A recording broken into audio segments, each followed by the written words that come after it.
privilège et un honneur pour moi de pouvoir témoigner de la grandeur de Dieu. Peut-être que je ne vous l'ai pas dit, j'ai une famille nombreuse, je suis marié et ma femme n'a pas pu être là ici avec moi ce matin. Alors, mais quand même, je voudrais vous apporter ces salutations. Je l'ai appelée ce matin et elle m'a demandé de vous saluer tout le temps. À chaque fois que je voyage, elle me demande de faire cela. Vous savez, ma femme, c'est mon compagnon de vie. Ça fait un bon bout de temps que je suis avec ma femme. Et j'aime un peu voyager avec ma femme.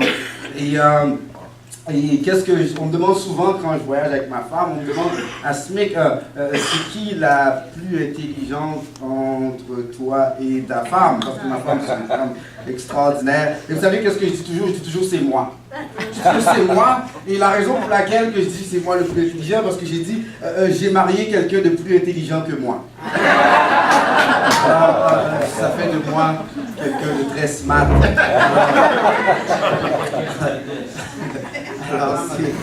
Alors c'est mon épouse. Comme je vous ai dit, c'est un privilège pour moi de témoigner la grandeur de Dieu. Dieu a fait des choses extraordinaires dans ma vie. J'aurais jamais pensé que je serais ce que je suis aujourd'hui. Et c'est juste pour vous rappeler, peu importe d'où tu sors, peu importe ce que tu es aujourd'hui, n'oublie jamais ton Dieu. David, le roi David, on sait, c'était un berger, il gardait des moutons. Et David, un jour, il est devenu roi. Et il a dit, mon âme bénit l'Éternel et n'oublie aucun de ses bienfaits. Que l'on mange du pain, que l'on mange du steak. Seigneur, moi je bénis ton nom. Ce matin, peut-être que je sais comme ça qu'il y a des gens qui ont voyagé de loin et qui sont venus ici. Ils ont dit qu'ils ont hâte d'entendre Asmik Jean-Jacques. Mais peut-être vous allez être déçus parce que ce matin, ce n'est pas de moi que je vais vous parler, c'est de mon Dieu. Parce que moi, dans le fond, je suis rien. Je suis un ancien tête à claque qui n'avait pas de vie du tout. Puis un jour, Dieu a juste changé l'équation. Alors ce matin, ce n'est pas de moi que j'aimerais parler, c'est vraiment de mon Dieu.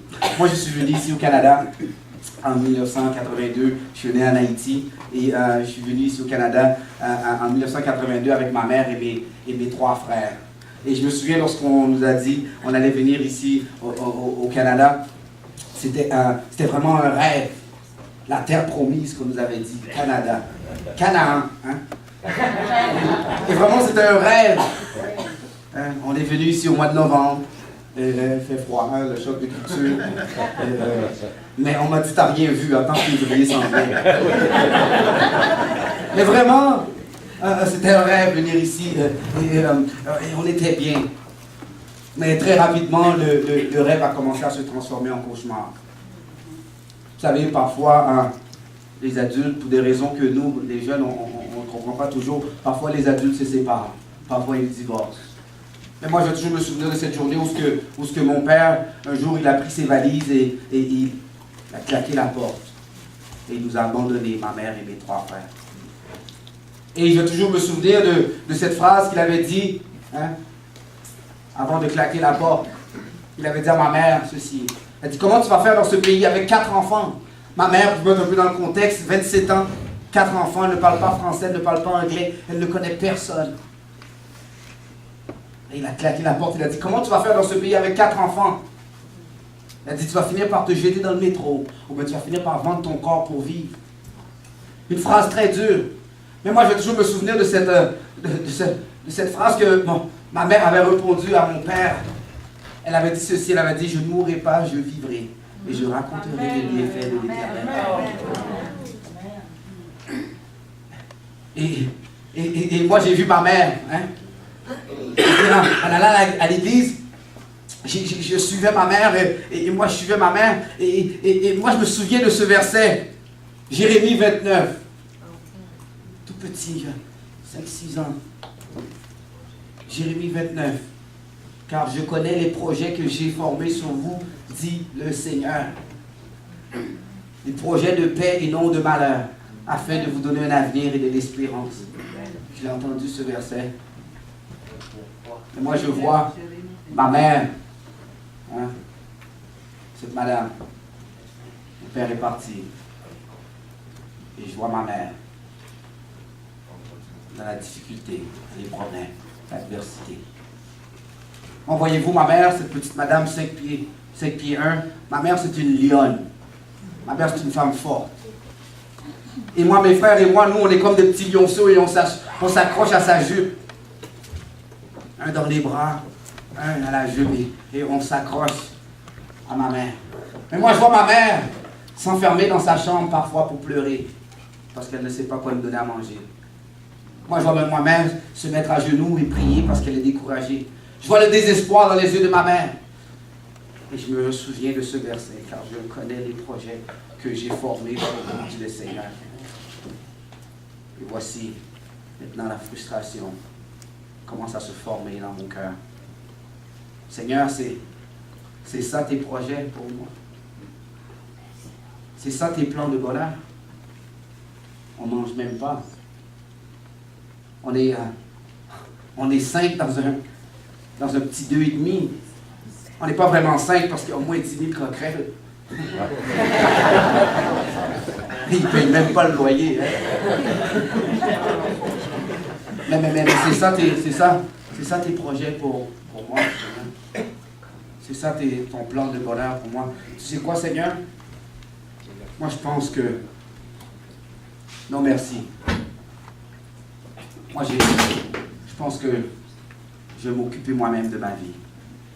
Seigneur, je sais que tu existes, mais tu sais quoi? Toi, tu t'occupes du ciel, moi, je vais m'occuper de ma vie. Parce que si c'est ça ton plan pour moi. Parce que voyez-vous, guys, il y a un problème dans ce verset. Il y a un problème.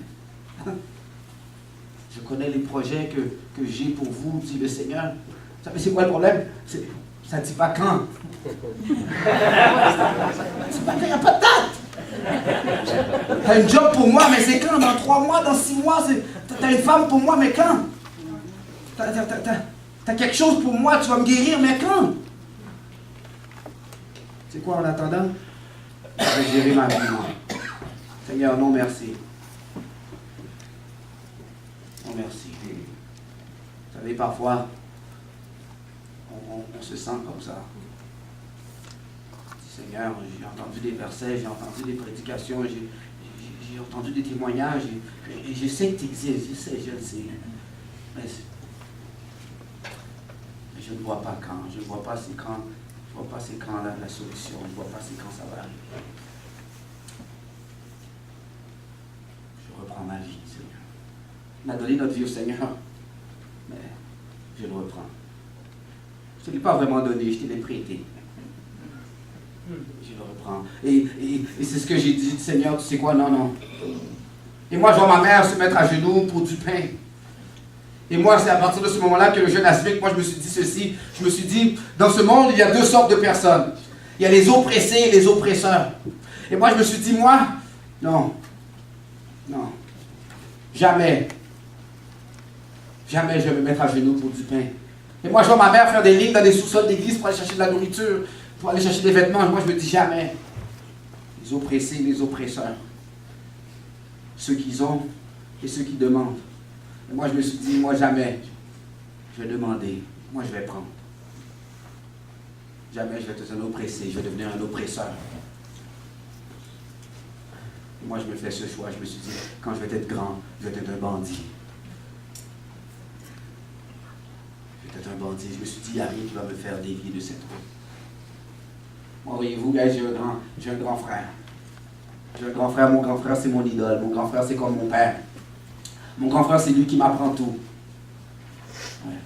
Mon grand frère, lorsque ses vêtements sont trop petits pour lui, il les donne à moi.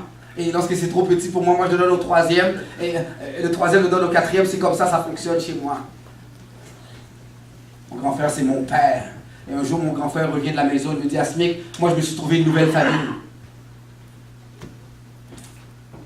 Mon grand frère a commencé à côtoyer les gains. Et moi, je suis mon grand frère. Et je commence à côtoyer les plus vieux. Et j'exécute les ordres. Elle me dit, Asmic, let's go, Asmic, va prendre la sacoche de la madame. Et je le fais. Et tout ce que je recherche, c'est cette petite tape sur l'épaule. Ce sentiment d'appartenance. Je vais être cool. Comme je disais hier, quand on est jeune, on veut être cool, mais à quel prix? Vous savez, parfois, le malin, il se lève ce matin et il a un deal pour toi. Ah ouais. Il aimerait ça échanger quelque chose pour quelque chose. Je suis prêt à donner de l'argent pour une partie de ton témoignage. Ah oui. Ah oui, je suis prêt à te donner une voiture pour ton intégrité. Pas toute. Juste un petit peu. Ah ouais, je suis prêt à te donner un peu de plaisir, mais il va falloir que tu laisses un peu ton témoignage. Un petit peu, juste une page. Hein. On connaît l'histoire de David. David a laissé une page dans son témoignage. On connaît. C'est pas une belle histoire pour David. Mais Satan, c'est comme ça. Chaque matin, jusqu'à ce que tu meurs, il a une proposition à t'offrir. Non, merci. OK, demain. Non, merci. Demain, notre proposé. Et je t'ai dit, je veux pas. OK, c'est correct. Demain. Puis là, à un moment donné, cette journée-là où ce que... OK.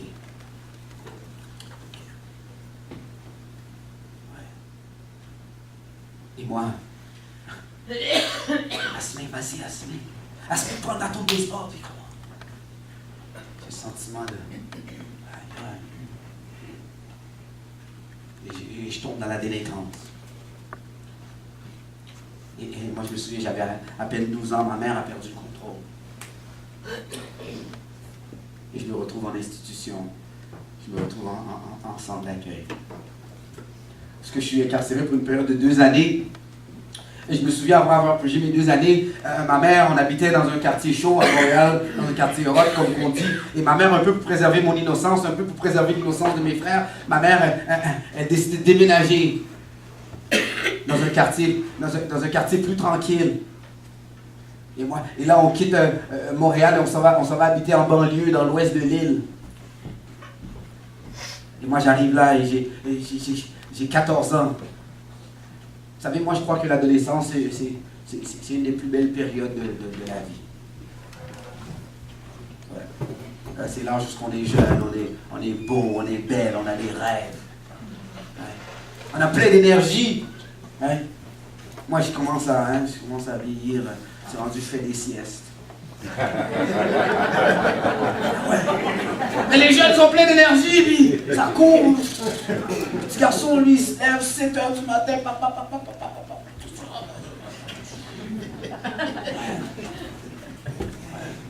J'ai ma fille de 14 ans, puis plein d'énergie.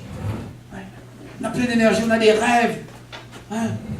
C'est l'âge où les garçons veulent plaire aux filles, les filles veulent plaire aux garçons. C'est normal, c'est l'adolescence. On fait du sport. Ouais. Mais moi, voyez-vous, l'adolescence, c'était quoi? C'était me battre dans le métro. C'était vendre de la drogue. C'était ça l'adolescence pour moi.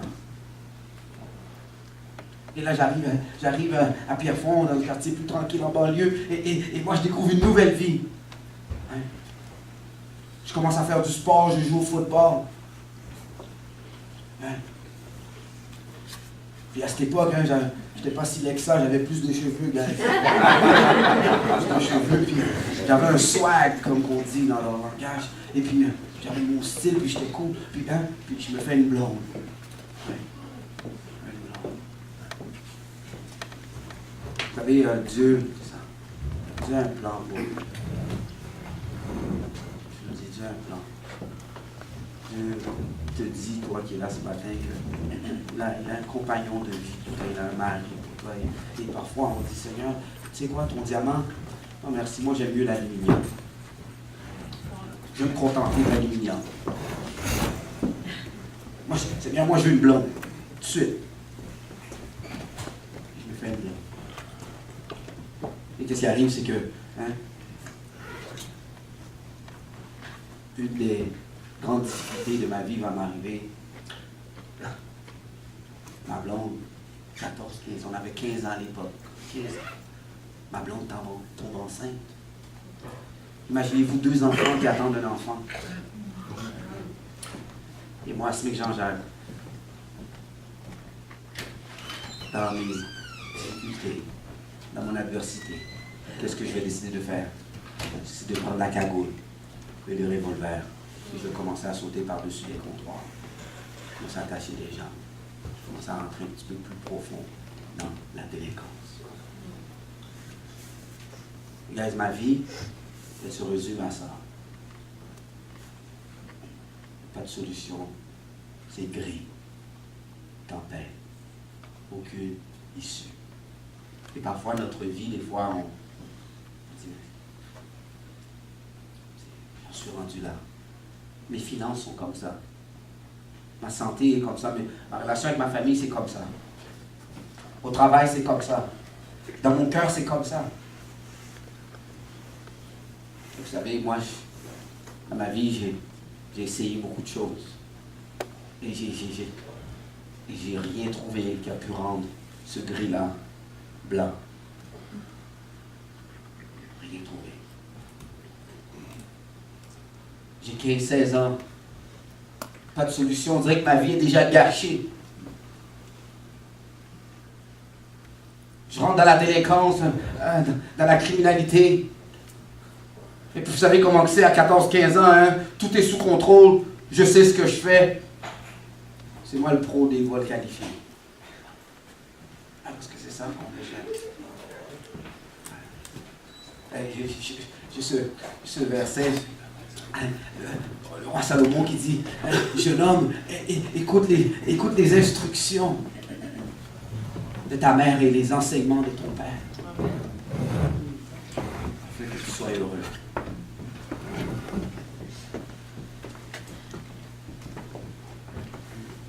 Et on va dire, moi c'est vrai, j'ai pas grandi avec mon père. Mais j'avais oublié que j'avais un père dans le ciel, qui avait un plan pour moi, qui avait des instructions pour moi, qui avait des lettres d'amour pour moi, qui avait des choses qui voulait que je sache.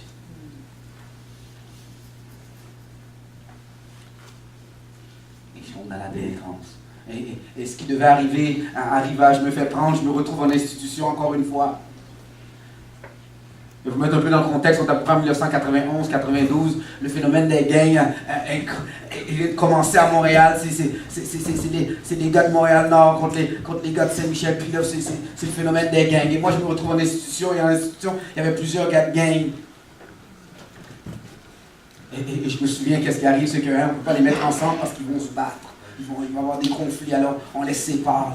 Les gangs, on les sépare, on ne peut pas les mettre dans le même secteur. Et moi, je me retrouve dans un secteur et je veux me faire des amis et qui vont m'entraîner dans ça. Et moi, je me souviens toujours de cette phrase que cet ami va me dire. Il me dit, Asmic, hein? Si mes ennemis sont tes ennemis, parce que je me tiens avec des gens puis j'ai des conflits, il me dit, Asmic, si mes ennemis sont tes ennemis, alors mes amis doivent devenir tes amis. Et c'est comme ça. J'adhère. Et je deviens un individu extrêmement violent. Extrêmement violent. Ce matin, j'ai pensé à vous poser une question.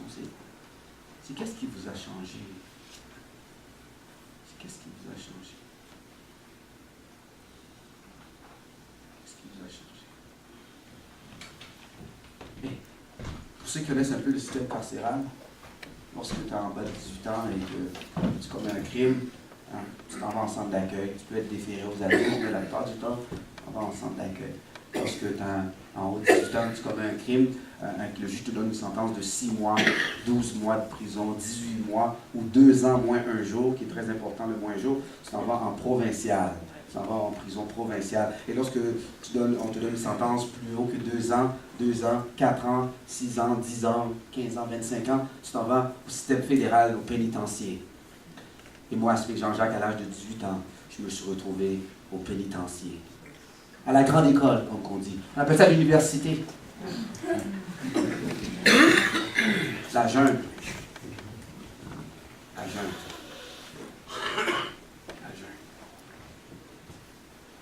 Je me souviens, moi, de mes 15 premières minutes dans la jungle. Parce qu'on appelle ça la jungle, parce que la jungle, comment ça fonctionne, c'est, vous savez, c'est les lions avec les lions et les zèbres avec les zèbres. C'est comme ça dans la jungle. Et puis les lions se tiennent ensemble, c'est l'instinct de survie. C'est l'instinct de survie. On a plus de chances de survivre quand on est en groupe. On peut se défendre unis. mieux, c'est plus efficace. Mais c'est comme ça, au pénitencier. Les Noirs sont avec les Noirs, les Blancs sont avec les Blancs, les Asiatiques, les Hispaniques se tiennent ensemble et tout le monde se tient dans un petit groupe. Mais et quand je suis entré ici, wow, c'est extraordinaire. C'est extraordinaire qu'il n'en ait pas ainsi dans le royaume. Amen. Alléluia. Il y a plusieurs couleurs. Il y a des cheveux, des pas de cheveux. Les jeunes et les moins jeunes. C'est correct. C'est comme ça dans le royaume. Moi, je suis venu ici, chez moi. J'ai rencontré une madame qui dit, j'ai parlé de toi toute la semaine, elle ne m'a jamais rencontré. Mais je fais partie de sa famille.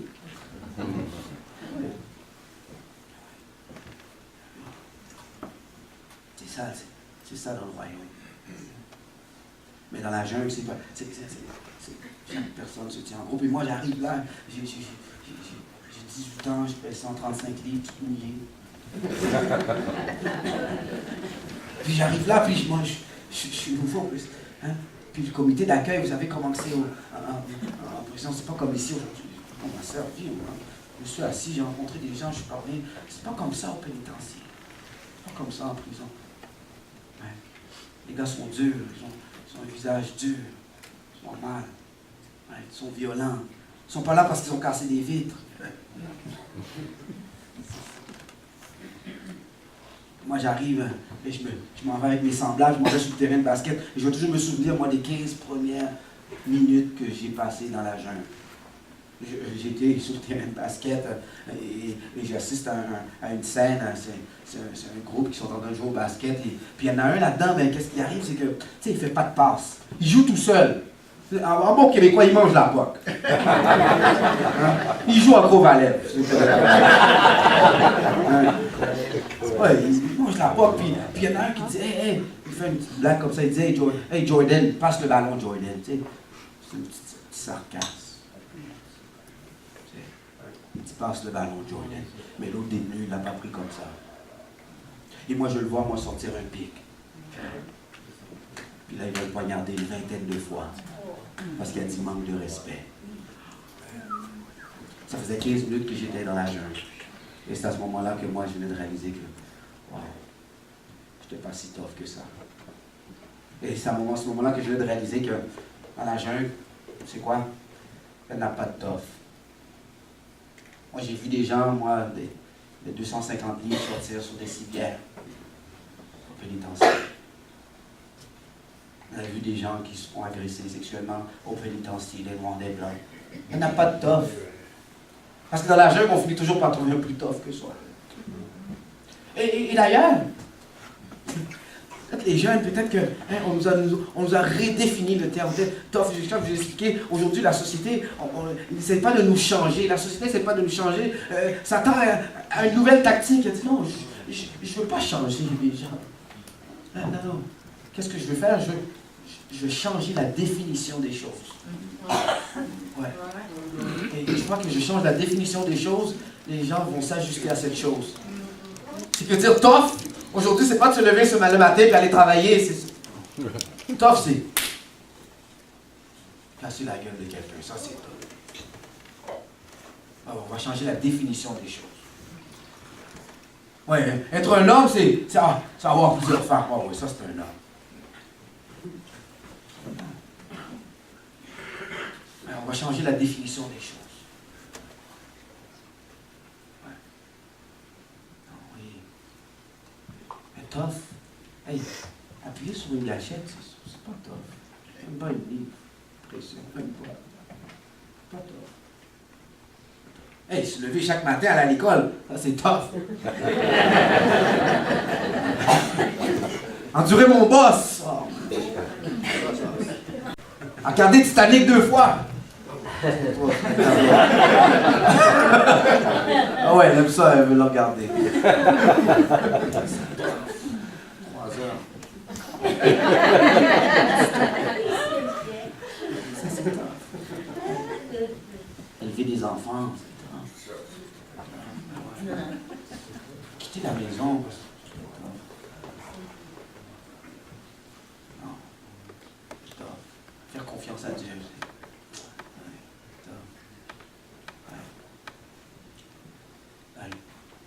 Et moi, je suis dans la jungle. Et une chose que je viens de réaliser, c'est qu'il y avait certaines minutes dans la jungle que s'il m'enlève une dent, ou qu'il m'enlève mon cœur, ça ne change rien dans leur sentence. Parce qu'il a la vie de toute façon. 2 pour 1. Ça ne change rien dans sa sentence. Qu'il me tue, ça ne change rien. Peut-être qu'il va passer de médium à maximum. Ça ne change rien dans sa sentence. Et moi, je suis dans la jungle. Et moi, j'ai peur. J'ai peur. Et qu'est-ce qui arrive, c'est que j'ai peur. Moi, je vais vous dire, mes premiers 6 mois en pénitencier, ma première année, souvent, je dors habillé. Ouais, je dors habillé. Et dans la douche, moi, je me savonne la moitié du visage et je le rince et je savonne l'autre moitié, je le rince parce qu'il y a quelque chose qui peut arriver. Les 4 secondes de noirceur, il y a des choses qui peuvent arriver dans la cour. C'est des choses dans la cantine, puis il y a des choses qui peuvent arriver. J'ai peur. Et c'est à ce moment-là que je réalise que dans le fond, pour survivre dans un environnement comme ça, toi aussi, il faut que tu deviennes dur. Toi aussi, Asmé. Il faut que tu deviennes froid. C'est la jungle ici, Asmé. Et moi, avec le temps, moi je deviens cet animal. Quand j'étais jeune, vous voyez la frustration, vous voyez la colère, vous voyez la haine. Les yeux de ce jeune homme, les yeux de ce monstre que j'étais. Mais voyez-vous, moi, lorsque j'étais jeune, j'avais des rêves, j'étais toujours souriant. J'avais des rêves. Je devais devenir pompier quand j'étais investi, j'ai vu ça, puis je capotais. Quand j'ai vu un pompier toute ma vie, je veux devenir un pompier. Mais qu'est-ce qui s'est passé quand j'en serais rendu là? Qu'est-ce qui s'est passé dans ta vie? Qu'est-ce qui s'est passé? Eh bien, tout ce que j'en suis rendu, il n'y a pas d'espoir pour ce temps. Il n'y a rien à faire avec Asmé. Ce matin, je sais qu'on va aller à la pause, mais j'aimerais ça que tu puisses prendre le temps de réfléchir. De dire, wow, ma vie. Vous savez, parfois, lorsque les gens veulent de l'aide, on veut savoir avant tout de les aider. Qu'est-ce qui s'est passé? Tu veux que je te prête de l'argent, mais explique-moi donc. Vous savez, ce Dieu extraordinaire, moi je suis content qu'il n'est pas comme moi. Ouais, je suis content qu'il n'est pas comme moi. Parce que moi je suis un gars en punition. Je suis un gars qui... Je suis sévère avec moi-même. Ouais. Je suis exigeant. Je demande presque la perfection tout le temps dans ma vie. Parce que et des fois, je me dis, Seigneur, je suis content que tu n'es pas comme moi. Vous savez, la Bible nous dit que Dieu nous aime. Et quand il dit nous aime, peut-être qu'on le prend à la légère. Dieu t'aime inconditionnellement, il t'aime. La personne qui est assise à côté de toi, s'il savait tout de toi, peut-être qu'il changerait de place.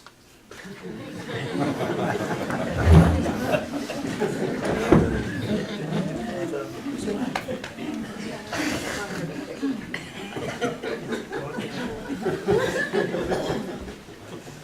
Mais Dieu, c'est tout de toi. Et il t'aime. Seigneur, comment tu peux aimer un gars comme ça? Comment tu peux le faire? Moi, je pense même pas que je m'aimerais, moi. Seigneur, moi je ne me prendrai même pas dans mon équipe.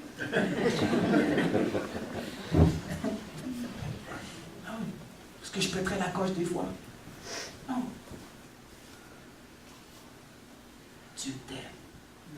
Comment Dieu peut aimer un individu extrêmement violent comme ça, qui n'a aucun sens scrupule, qui n'a aucun respect de la vie, puis que la seule chose qui l'importe, c'est son bonheur.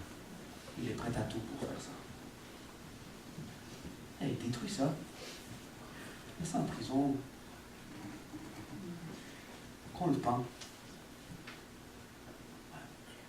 Il y a des places réservées pour des gens comme ça. Vous savez ce que le Seigneur dit? Ma place réservée pour des gens comme ça, dans ses bras. Amen. Peut-être que la société t'a rejeté. Peut-être qu'on dit comme ça que tu n'as pas ta place. Seigneur, tu veux la place est ici.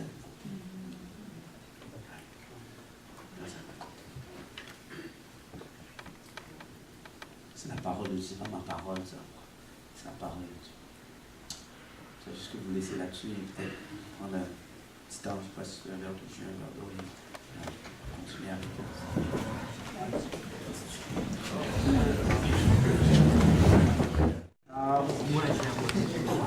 car je connais les projets que j'ai formés sur vous, dit l'Éternel. Projets de paix et non de malheur.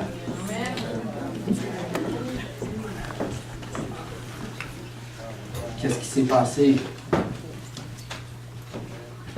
J'avais dit non merci. Mais voyez-vous, à cette époque, il y a un problème avec ce monde. C'est tôt ou tard, il va falloir qu'on ouvre la cage.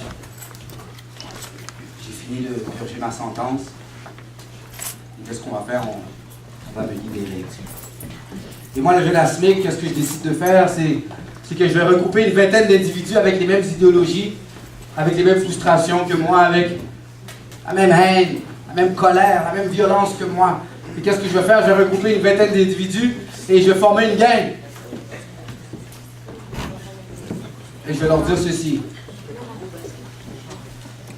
Money, power and respect. L'argent, le pouvoir et le respect. Vous savez, si on regarde dans cette photo, ça c'est des gens qui m'ont suivi. Vous savez, comme je disais tout à l'heure, Satan a toujours des choses à nous offrir. Mais à quel prix? Il y a des gens sur cette photo qui mangeront jamais un Big Mac de leur vie. Jamais. Qui sont en train de faire des X sur des calendriers qui ne finiront plus. Ouais.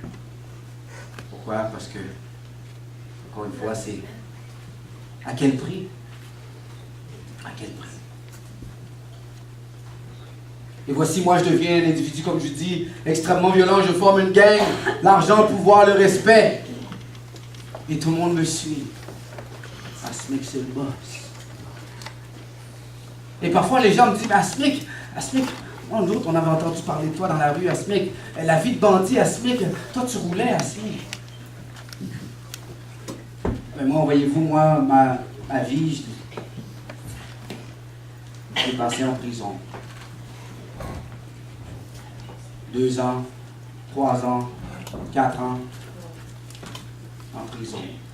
Non seulement que ASMIC met le bordel à l'extérieur des murs, dans la rue, mais ASMIC aussi met le bordel à l'intérieur des murs. Vous savez, en prison, il y a comme un système, c'est un peu comme un système hiérarchique. Hein? Il y a un président, un vice-président, un secrétaire, et qu'est-ce qui arrive, c'est que lorsque tu es en haut, la personne qui contrôle la drogue contrôle la prison la plupart du temps. Et ASMIC, il n'y a rien à faire avec ASMIC. C'est ASMIC qui contrôle la wing, comme on dit. Alors qu'est-ce qu'on fait avec un individu comme moi? Vous savez qu'est-ce qu'on fait avec moi? Moi, on me met en prison, en prison. Alors que ça arrive, c'est qu'on met en isolement. On enlève mes vêtements, mais mon régime est la suivante, on enlève mes vêtements et on met dans une petite cellule, isolée des autres. 23h30 sur 24. L'isolement. J'ai 15 minutes pour un coup de téléphone, 15 minutes pour une douche. Hein? 23h30 sur 24. Et c'est pendant 30 jours, parfois 60 jours. Vous savez, 30 jours dans le trou, c'est long. Moi, j'ai mon petit garçon de... Hein, je me souviens à l'époque, je l'envoie au mur, 2 minutes, il capote.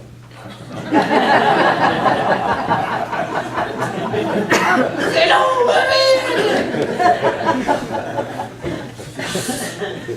Juste 45 secondes, il est là. Mais je me souviens les 10 premiers jours au trou. On fait des push-ups, il n'y a rien là. Tout le monde est capable de faire 10 jours au trou. Il faudrait que ça prend 2 mains pour le faire, puis c'est correct. 10 jours. 20 jours, ça commence à être long. C'est long, 20 jours au trou. J'essaie de trouver, peut-être si on peut trouver 2 coquerelles pour faire des courses. Ah ouais. Il n'y a rien à faire. Compte des briques. 30 jours, ça commence à être long. Moi, j'en ai vu, hein. Je commence à perdre la boule parce que qu'est-ce qui arrive, tu commences à parler tout seul. Hein? C'est bon, 30 jours. Personne à qui parler. Ouais. Mais, parler tout seul, c'est pas si grave que ça. Vous savez, quand ça commence à être grave, c'est quand tu commences à te répondre. Là, c'est grave.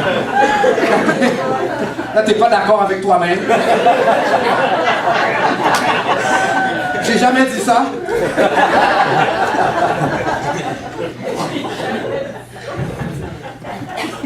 Moi, je fais 30 jours. Ouais. Dans certaines institutions, c'est pas légal de faire plus que 30 jours au trou. Vous savez qu'est-ce qu'on fait avec moi à SMIC? Moi, je fais 30 jours au trou, et des fois, on me sort 1 heure de temps, et après ça, on me remet un autre 30 jours.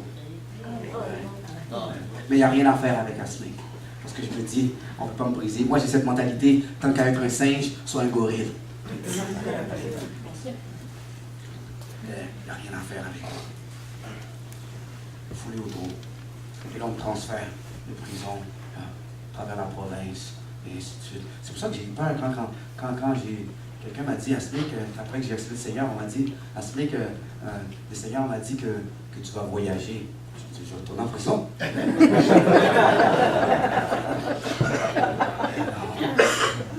Parce qu'on m'a voyagé dans toute la province, toutes les prisons, Québec, ici, Trois-Rivières.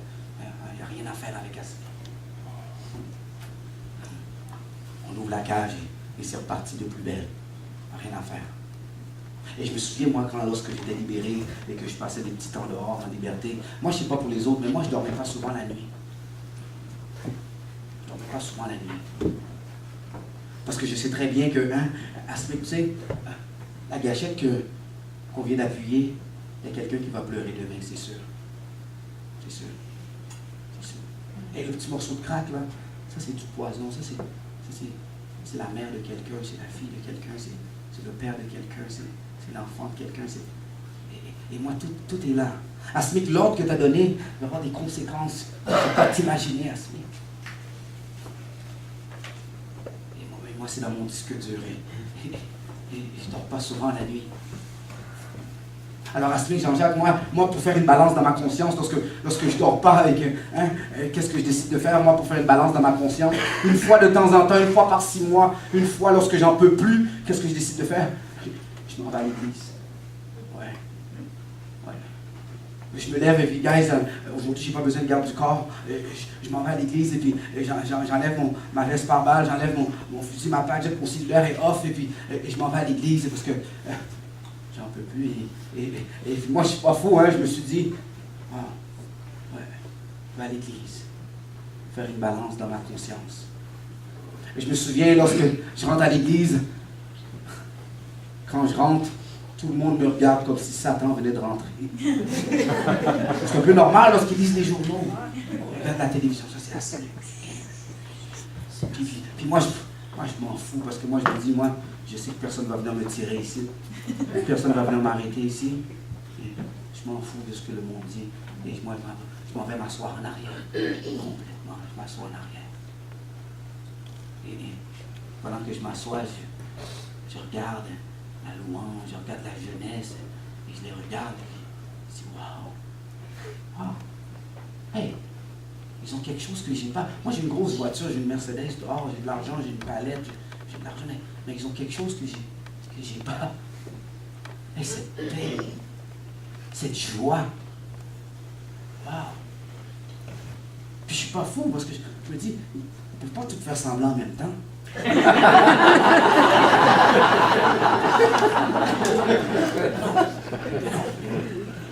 peux pas, là. J'aimerais ça avoir ce qu'ils ont. J'aimerais ça avoir cette paix, cette innocence, cette joie. J'aimerais ça avoir ce qu'ils ont. Vous savez, parfois, parfois on envie les autres. Tu vois qu'on est jeune, on aimerait ça être cool comme lui. On aimerait ça avoir sa maison, on aimerait... Vous savez quoi? C'est des gens du dehors. Ils aimeraient ça avoir ce que tu as dans le cœur. Amen. J'ai pas de grosse voiture, mais j'ai la paix. Et moi, je roule plus en Mercedes. Je me souviens, pendant longtemps, une grande caravane. C'est cool. 7 passagers. 7 passagers. Ouais. C'est cool. Mais quand je vois la police dans mon rétroviseur, je ne raconte pas. J'ai la paix. Ouais. J'ai pas de palette dans les poches, j'ai plus de palette. Moi, ma femme me donne de l'argent de poche. Moi, elle me gère, ma femme, puis elle me gère bien.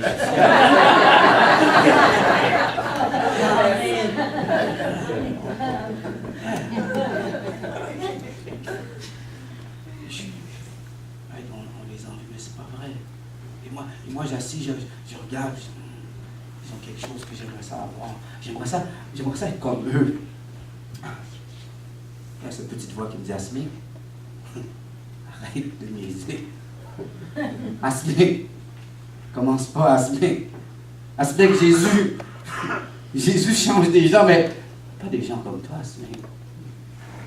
Plus ça, Asmik. Asmik, toi, tu as traversé la ligne de non-retour, ça fait longtemps.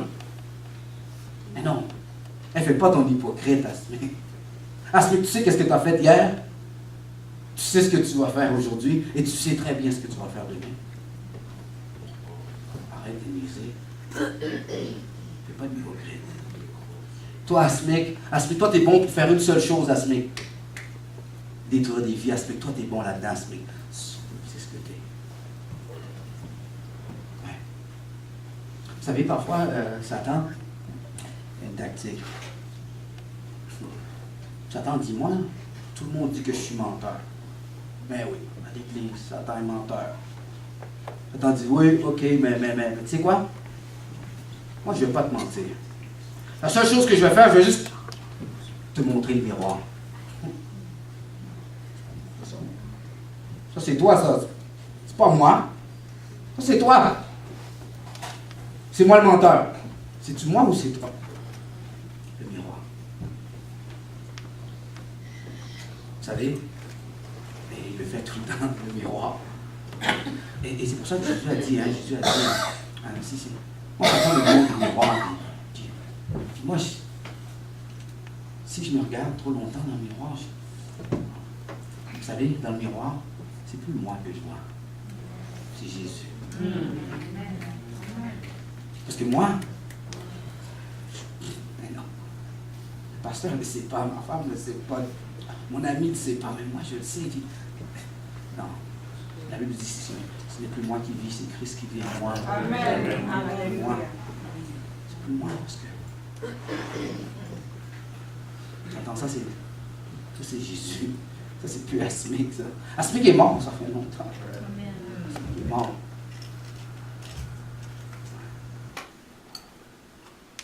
Et Asmik, fais pas semblant. Arrête. Toi, Asmik, t'es bon à faire une seule chose, détruire des vies. À cette époque, moi, je repars avec ce miroir, avec ce mensonge. Et je m'en vais faire ce que je pensais savoir faire toute ma vie. Je m'en vais détruire des vies. En 1999, je me retrouve en prison. Encore une fois, je me retrouve au trou et je vous l'ai dit, mon régime, 24 heures, 23h30 sur 24, 15 minutes pour une douche, 15 minutes pour un coup de téléphone. Mais comme dans tout système, il y avait une faille. Je pouvais sortir si j'avais une visite. Et pendant que je suis au trou, j'ai entendu dire qu'il y a un pasteur qui vient visiter des détenus. Hey, ce mec, il est pas fou, je veux voir le pasteur. Ah ouais, c'est mon droit. Je veux voir le pasteur. Hey, arrête de niaiser, ce mec. Non, je veux voir le pasteur. On m'emmène voir le pasteur. Je m'en vais à la visite. Puis je vois le pasteur. Pasteur, assis-toi, tu veux chanter, chante. Tu veux prier, prie, fais ce que tu as à faire, pasteur, t'as 1 heure. OK. Je peux-tu prier? Prie. Ah ouais. Il passe 1 heure avec moi, le pasteur. Puis après la visite, « Hey, pasteur, reviens demain, hein? » Ah oui, là, j'ai dit, Asmic, là, tu niaises le pasteur, Asmic, là, tu vas vraiment aller en enfer, là. Ben, il revient, le pasteur. Il revient. Il revient. Mais il y a quelque chose qui cloche. Tu sais, dans la rue, on dit souvent que les actions sont plus lourdes que les paroles. Ouais. Mais il y a quelque chose qui est encore plus important que les actions. C'est les intentions. La motivation derrière les actions. Ouais. Moi, dans la rue, tout le monde me donne la main, puis c'est quoi? Même pas, c'est juste. Non pas. Business. Mais je regarde le pasteur, le fait qu'il vient me voir. Pourquoi? Hey, ce gars-là, il voyage 2 heures de temps pour me voir 1 heure.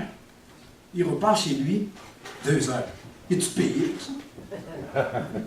Hey, y a-tu un bonus quand quelqu'un accepte le Seigneur? C'est quoi la patente? Pourquoi que mon voisin m'invite à l'église? As-tu des grades? Pourquoi ce gars-là? Pourquoi qu'il vient me parler comme ça? Pourquoi qu'il s'intéresse à moi? Hey, mon avocat, pour qu'il vienne me voir, il faut que je le paye. Pourquoi qu'il s'intéresse à moi comme ça? Parce que peux-tu prier pour toi? Mais pasteur, toi, tu devrais prier pour des gens comme moi. Reste en prison. C'est quoi l'affaire? On va prier avec toi, Asmi. Hey, prie avec moi. Hey, prie avec moi. Je vais vous dire quelque chose. L'amour de Dieu, à travers cet homme, tranquillement, commence à faire une fissure dans ma carapace. Le 18 mai 2002, dans ma cellule en prison, je me suis retrouvé face à face au miroir. Dans ma noirceur, dans ma solitude, ma douleur. Parce qu'arrive un moment donné, ton argent ne peut faire rien faire pour toi. Tes relations, ta robustesse, ta notoriété, peu importe ce que tu crois que tu es, ça ne peut rien faire pour toi. Face à face au miroir, moi j'ai vu ce monstre. Il y a cette voix qui me dit, Asmic, regarde ce que tu es devenu, Asmic. Asmic, toi, tu as passé 9 ans dans ta vie en prison, Asmic. Asmic, regarde le parcours de ta vie, Asmic. C'est le bordel, la destruction totale, chaos. Asmic, il n'y a pas d'espoir pour toi. Asmic, on te met en prison, Asmic, pourquoi tu ne fais pas à ta pauvre petite maman une faveur, Asmic? Elle a honte, tu es dans le journal, Asmic, tu es à la télé, Asmic, pourquoi tu ne fais pas à ta copine une faveur, Asmic? Pourquoi tu ne fais pas à la société une faveur? Pourquoi tu ne te fais pas une faveur, Asmic? Pourquoi tu ne te tues pas? Il n'y a pas d'espoir pour toi. Je pense au suicide. Mais je vais vous résumer c'est quoi le suicide. Le suicide, c'est une solution permanente à un problème temporaire. Solution permanente à un problème temporaire. Parfois, les choses sont devant nous et c'est comme un lacet plein de nœuds, on a juste le goût de mettre les ciseaux. c'est trop compliqué à dénouer. C'est comme une casserole qui est sale. Et moi, je suis coupable. Ma femme, quand elle me dit faire des casseroles, c'est trop sale. Moi, je les jette. Ouais, je sais qu'il y a des gars qui font ça.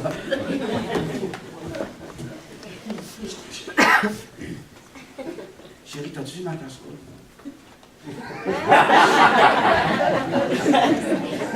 C'est trop compliqué. Oh non, prendre trop de temps, je ne sais même pas par où commencer. Et la parole me dit, venez à moi, vous tous qui êtes fatigués et chargés, je vous donnerai du repos. Je vais vous aider à délasser ces lacets-là, ce nœud.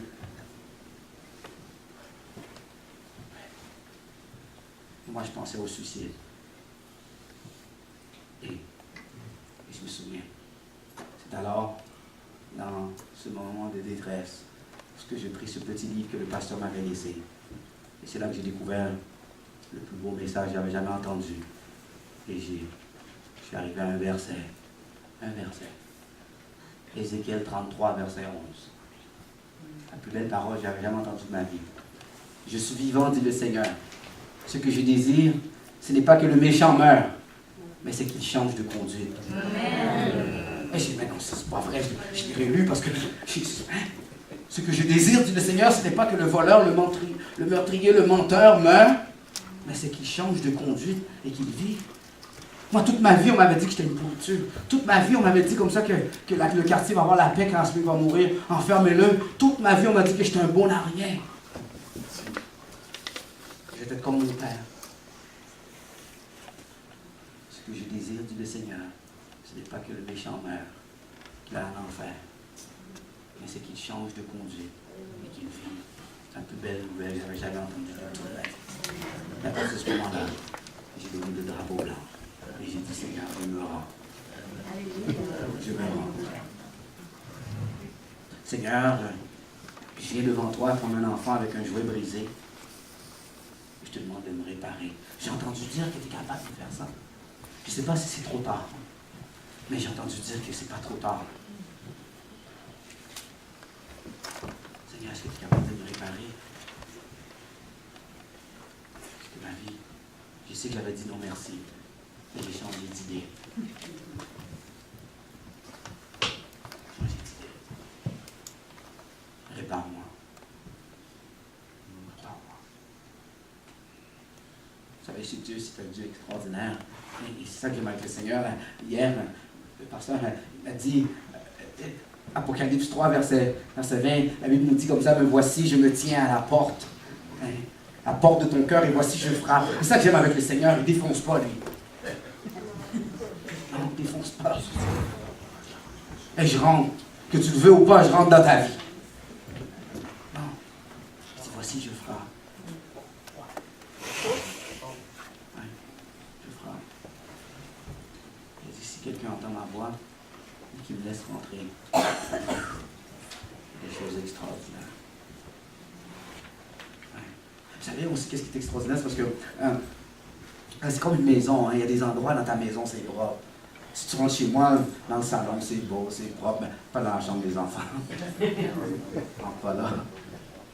C'est pas des belles chambres. Il y a des endroits dans notre maison, c'est pas des bons endroits qu'on aimerait ça entrer. Ouais. Parce que, hein, il y a des endroits dans notre maison que si on laisserait rentrer des personnes, ils vont nous juger. Hey, c'est trop bien sale ici, ça pue ici, mais c'est vraiment bizarre. Voici le Seigneur, il n'est pas comme ça. Il n'est pas là pour dire Il dit, laisse-moi rentrer dans ta maison. On va faire le ménage ensemble. Et on va nettoyer ensemble. Il y a des secrets qu'on a dit, hein, à des amis. C'est rendu que c'est sur YouTube. Tout le monde le sait au pays. Toute la famille le sait. Le Seigneur dit, non, moi je ne suis pas comme ça. On va faire le ménage ensemble. Mais juste laisse-moi rentrer. Laisse-moi rentrer. Laisse-moi rentrer. Un Dieu extraordinaire. Et j'ai partagé de ça, hein. c'est le Dieu. Moïse l'a appelé, Abraham l'a appelé Jéhovah Jireh, Dieu qui pourvoit. Moïse l'a appelé Jéhovah Shalom, Dieu de paix. Moi, je l'appelle Jéhovah GPS. C'est GPS extraordinaire parce que ça fait le GPS. Hein? GPS qui nous ramène dans le bon chemin.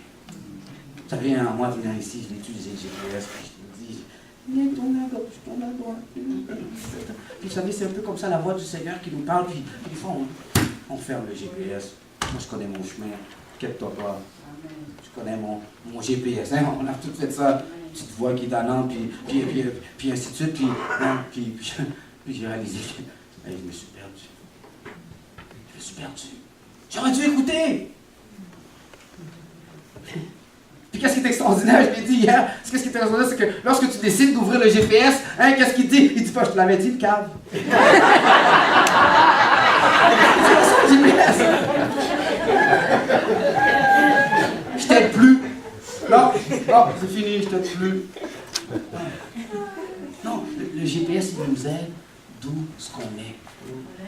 Même si tu es dans le ravin. Il va recalculer notre chemin. Il va recalculer. C'est peut-être un petit peu plus long, mais c'est correct. On va y arriver. Je suis arrivé hier au soir. Amen.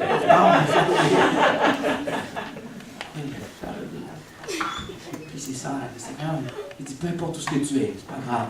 Comment ça se fait que tu t'es rendu à ta douceur et que tu t'es supposé. C'est une autre histoire. C'est un témoignage, hein, mais c'est pas grave. On va t'aider où ce que tu es. On va t'aider où ce que tu es. Le Seigneur est prêt, disposé, disponible ce matin à t'aider où ce que tu es. Et moi, le Seigneur a changé complètement ma vie. Aujourd'hui, moi, je n'aurais jamais pensé que je serais ce que je suis aujourd'hui. Et la seule différence entre moi aujourd'hui, c'est pas mes habits, c'est pas mes vêtements, c'est pas ça. Aujourd'hui, guys, le Seigneur a changé mon cœur. Ouais, moi, je suis père de famille. Donc là, je suis entraîneur de football, je suis directeur dans un centre féminin, je suis pasteur de l'église, je suis conférencier dans les écoles, et ainsi de suite. Mais ça, c'est pas de moi. C'est pas moi, ça. C'est rendu que je pleure pour des choses qui fait pleurer Jésus. C'est pas moi, ça. C'est pas moi, ça. Parce qu'avant, c'était juste mon bonheur qui m'importait. C'était moi. Dieu a changé complètement de toi. Ça, c'est mon épouse. On va donner une épouse extraordinaire. On vient de célébrer notre 11e anniversaire de mariage. Ça, c'est le Seigneur.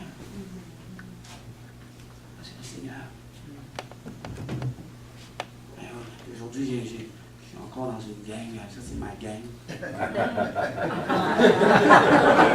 La gang de jeunes. Ça, c'est les bleus.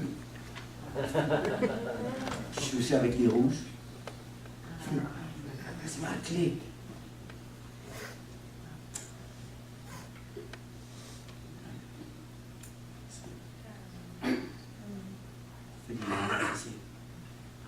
C'est le Seigneur, c'est pas Asmik. Ça, c'est ma famille. Dieu a changé l'équation.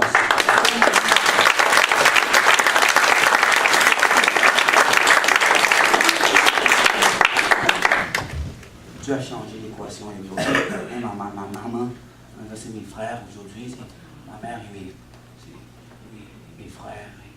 Ouais. Dieu a changé l'équation. Ma mère est encore vivante. Ouais.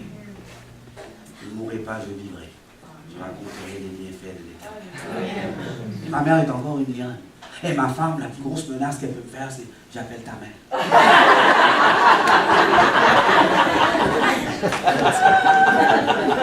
Une lionne encore, ma mère. Appelle pas ma mère.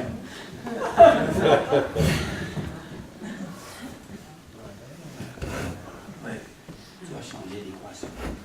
Vous savez, ça coûte 210 $ par jour pour réhabiliter un prisonnier. 210 $, pas c'est pour le taxe. 210 $ par jour pour un prisonnier. Un détenu. C'est ça que ça coûte. Moi, j'ai passé 9 années fois 210 fois 365 jours. Si vous faites le calcul, c'est des millions. Et rien à faire. Rien. Il y a une journée, la parole de Dieu est venue dans mon cœur. Et ça a changé toutes les équations. Moi, je ne sais pas ce que tu as essayé. Je ne sais pas.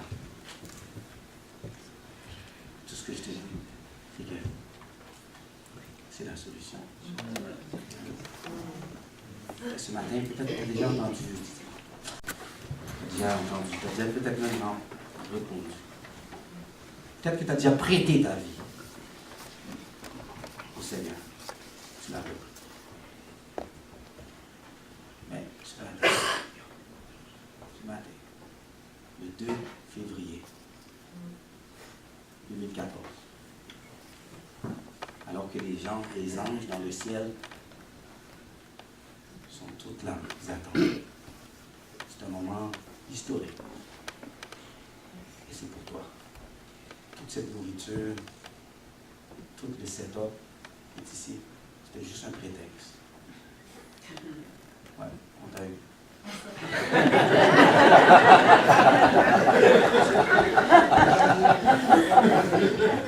Parce que c'est pour le moment qu'on t'attendait. C'est d'aller. Parce que le Seigneur est là. Satan est là, il dit, reste assis. Le Seigneur dit non.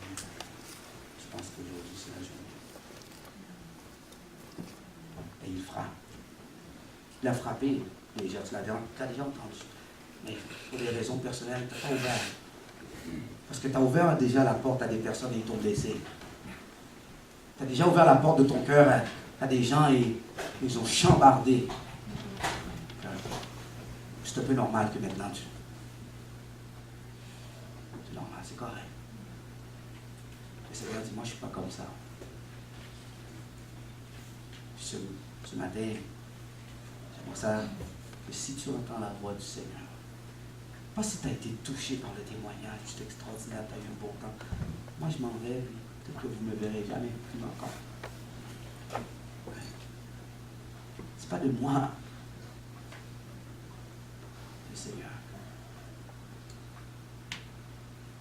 Et si tu entends la voix du Seigneur, parce que ma voix va arrêter, et si tu entends la voix du Seigneur qui te parle ce matin,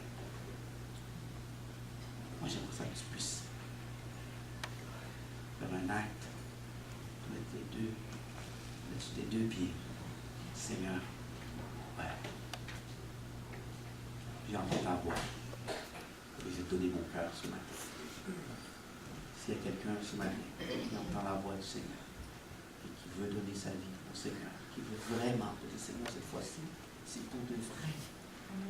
Cette fois-ci, c'est pour de vrai. Moi, le 18 mai 2002, ma vie a changé. Aujourd'hui, le 2 février 2014, il y a quelque chose d'extraordinaire qui t'attend. Je prends cette décision, comme que je l'ai fait, comme des millions, des milliards l'ont fait. Je vais faire un petit peu de gens. On va prier, moi je vais prier pour toi. Il y a des gens qui sont là, disposés, disponibles pour toi.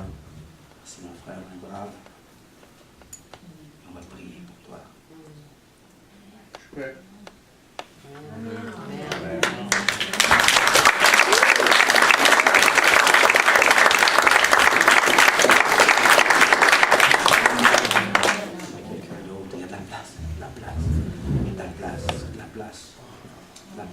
Je veux juste vous dire que mes amis, avec toutes les épreuves que j'ai passées, avec les épreuves que tu as passées, avec le témoignage que tu as donné, oui, tantôt j'ai pleuré parce que je ne suis pas habitué des grandes foules, des grandes choses. J'ai une maladie que je vis avec. Je prends des médicaments pour vivre. Puis, comme ma mère me disait, elle est obligée de prendre des médicaments pour vivre. Je schizophrène, mais j'ai fait la prison, j'ai fait toutes sortes de choses. Comme toi. Je me voyais plus, je ne me voyais plus non plus. J'ai tellement plié que des fois je me demandais si ça allait se réaliser un jour. Oui, je fume, oui, j'ai des défauts comme tout le monde. Je veux vous dire que je vous aime, puis j'aime le monde. Puis quand je suis tout seul, je fais ça à tout le monde qui passe dans le chemin. Paix, paix, paix. La paix, la sainte paix. Je crois, tu sais, je crois à ça. Je prie à tous les jours. Les motos, les tics, je les ai fait. J'en fais encore. Il y a des gens ici qui sont là, disposés, disponibles, qui vont t'aider, mon ami, et qui vont t'aider dans ce parcours. Le bon Dieu déjà dedans. Moi, je l'ai vu dans mes rêves, je l'ai vu dans mes visions. Aujourd'hui, peut-être que je prends la médication pour m'aider à passer à travers. Mais je vous jure que je vais changer. Amen.